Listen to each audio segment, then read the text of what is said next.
హిందూ పురాణాల ప్రకారం సోమవారం శివునికి ప్రత్యేకమైన రోజు. శివ అనే పేరులోనే ప్రత్యేకమైన అంతరార్థం దాగుంది.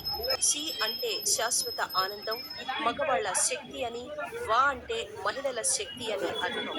శివుణ్ణి లింగ రూపంలో పూజించడం వలన ఆ వ్యక్తి తన జీవితంలో ఉన్నత స్థాయికి చేరుకుంటాడని వేదాలు చెప్తున్నాయి. శివుడు భక్తుల కోరికలను తేలిగ్గా నెరవేరుస్తాడని, భక్తులను త్వరగా అనుగ్రహిస్తాడని ప్రతీతి. అయితే సోమవారం శివుడిని జాగ్రత్తగా పూజించాలి. కొన్ని పొరపాట్లను ఎట్టి పరిస్థితుల్లోనూ చేయకూడదు.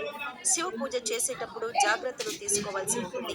పొరపాట్లు చేస్తే మేలు కంటే నష్టం జరిగే అవకాశాలే ఎక్కువ ఉన్నాయని పండితులు చెప్తున్నారు. బిల్వపత్రం. శివుడికి బిల్వపత్రం సమర్పించడం ముఖ్యం. 3 ఆకులతో కూడిన ఈ బిల్వపత్రం శివుని 3 కనులకు చిహ్నం. అలాగే త్రిశూలానికి సంకేతం. ఇవి గత 3 జన్మల పాపాలను హరిస్తాయి. అయితే ఈ ఆకులను చెట్టు నుంచి కోసేటప్పుడు కొన్ని జాగ్రత్తలు పాటించాలి. బిల్వపత్రం కొయ్యకూడని రోజులు: బిల్వపత్రాన్ని సోమవారం, అమావాస్య, మకర సంక్రాంతి, పౌర్ణమి, అష్టమి, నవమి రోజుల్లో చెట్టు నుంచి కొయ్యరాదు.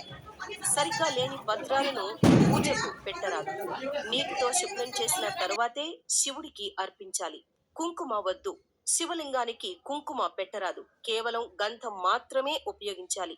శివుడు చాలా శ్రద్ధాభక్తులతో ధ్యానం చేస్తూ ఉంటాడు. ఆయనకు కుంకుమ సమర్పించడం వల్ల ఎరుపు రంగులోని కుంకుమ శరీరంలోని చల్లదనాన్ని హరించి వేడిని పుట్టిస్తుంది. అందుకే గంధాన్ని మాత్రమే ఉపయోగించాలి. కొబ్బరి నీళ్లను ఎట్టి పరిస్థితుల్లో శివలింగంపై వేయరాదు. ఏ పండ్లు సమర్పించాలి? శివుడికి ఎలాంటి పండ్లైనా సమర్పించొచ్చు. అయితే వెలగపండు శివునికి ప్రీతిపాత్రమైంది. ఇది దీర్ఘాయుషుని సూచిస్తుంది. ఇలాంటి పువ్వులు వద్దు. శంపంగి పూలను శివునికి సమర్పించరాదు. శివుడు వాటికి శాపం విధించినట్లు చెబుతారు. ఒకసారి తప్పుడు సాక్ష్యం చెప్పడానికి సహాయపడమని బ్రహ్మ శంపంగి పూలను అడుగుతాడు. దీంతో బ్రహ్మ, శంపంగి ఇద్దరిని పూజకు పనికిరారని శివుడు శాపం విధించినట్లు పురాణాలు చెప్తున్నాయి. Steel stand. శివలింగం అభిషేకానికి స్టీల్ స్టాండ్ ను ఉపయోగించరాదు. ఒకవేళ మీరు ఇంట్లో శివలింగం పెట్టుకుంటే జలధార తప్పనిసరిగా ఉండాలి. జలధార లేకుండా శివలింగం పెట్టుకుంటే నెగటివ్ ఎనర్జీ వచ్చే అవకాశం ఉంది. పూజించే విధానం: శివుణ్ణి పూజించే ముందు వినాయకుణ్ణి తప్పనిసరిగా పూజించాలి. అంటే నీళ్లు, పాలు వంటి వాటిని ముందు వినాయకుడి విగ్రహానికి సమర్పించిన తరువాతే మరో దేవుళ్లకు ఉపయోగించాలి. ఎలాంటి పూజ చేసినా ముందు వినాయకుడిని పూజించాలని స్వయంగా శివుడే వివరించాడు. ఎప్పుడూ శుభ్రంగా స్నానం చేసి శుభ్రమైన దుస్తులు, తెల్లనివి ధరిస్తే మంచిది. ఇవి ధరించి పూజ చేయాలి. సూర్యోదయ సమయంలో ఇలా చేయడం వల్ల ఎక్కువ ఫలితాలను పొందవచ్చు.